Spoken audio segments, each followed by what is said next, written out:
So Salman, obviously we know the Khan and Kell Brook fight is being talked about. Obviously Amir Khan has demanded a rehydration clause of £10 limit. We know that obviously Kell Brook struggles to make £147. I think everybody knows that. But Khan is demanding a rehydration clause of £10, so where Kell Brook can't put on more than £10.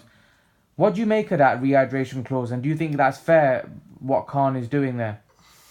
The thing is, it's reasonable, but you got to realize the fight's been talked about for so long now. People just want to see the fight. It's just like, even if it is kind of a valid point, to be fair, because obviously we know Kell Brook, in between the weigh-in and his fight, puts on a lot of pounds, and you got to realize that'll be advantageous to Kell Brook, and obviously Khan knows that, and obviously he's trying to sap that power coming from Kell Brook, so that's why he wants a rehydration clause, because he wants to fight Kell Brook at his worst rather than his best. I think Because he wants to the win thing that is, fight. to the fans, they'll probably think it's just another excuse coming from Khan, because you got to realize Khan's made so many excuses not to fight Kell Brook. People just, they don't want to hear it anymore. But I don't know, it's a 50-50. Johnny Nelson from Sky, he said that it's not, like, why should Kell Brook have to weigh in twice? It's like, it's a bit of a joke. Yeah, but let's not take Johnny Nelson's opinion seriously, because let's not forget he's a Kell Brook. Like, he's Kell Brook. They're from the same gym, and he literally slams Khan for everything. So Yeah, but when it comes to Khan and Kell Brook, he always but it doesn't matter about that. You can't take someone who's biased on the situation, because at the end of the day, I could say this, that Khan's the A side in the fight. He gets everything he wants. The A side, David A made Tony Bellew pull his pants off. So when you're the A side, you can do what you want. It's not a case where Kell Brook is like this. If Khan can demand what he wants, all right. If Kell Brook is go elsewhere, fight Jarrett Hurd, fight Charlo.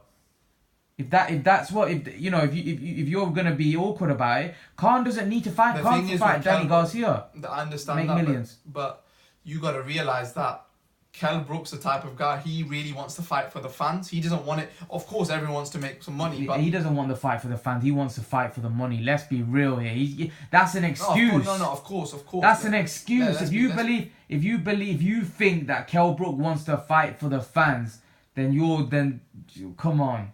No, I genuinely believe I don't wants to fight agree for the fans, because you got to realize that Kell Brook's been calling Amir Khan out for 5 years. That the money 5 years ago would have still been great, but not as good as now. He's been calling him out after the.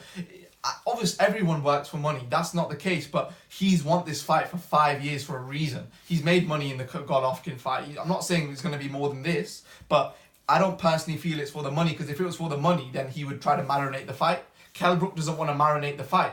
You got to realize that Khan's never wanted to fight Brook in the last 5 years. Brook would have fought Khan 5 years ago, but the problem is Khan's just being demanding. To be fair, Khan should just get in the ring and just fight it and just settle it, because I don't know whether even Eddie Hearn said that Mayweather was the A side when he fought Pacquiao. Khan's the A side in the fight. But the thing is, Eddie Hearn said that might be a deal breaker. You got to realize. Yeah, but then it's a deal. Then it's a deal breaker. It doesn't really matter. Khan's in a more stronger position. Khan could fight anybody and make good money. Kell Brook can't fight anybody and make good money. Kell Brook's only real big money fight is Khan. Khan could fight Danny Garcia, make a couple of mil. But the thing is, I think because they're under the same promotional banner, I think that the fight will happen. Like, they'll come to a mutual agreement. I don't think there'll be. Maybe there might be. They might sort something out, like, just behind the scenes. I think the fight's gonna happen in March. I think so, because I don't think Pacquiao isn't gonna. Because you got to realize, who else is Khan gonna fight? Let's cut it sweet. Do you think the rehydration clause that Khan is demanding for is fair? To an extent. One round, yes or no? If I was gonna pick, probably yes. All right, there you go, guys. There you have it. The rehydration clause that Khan is demanding is fair. Leave your thoughts, guys, and we'll see you guys in the next part of the video.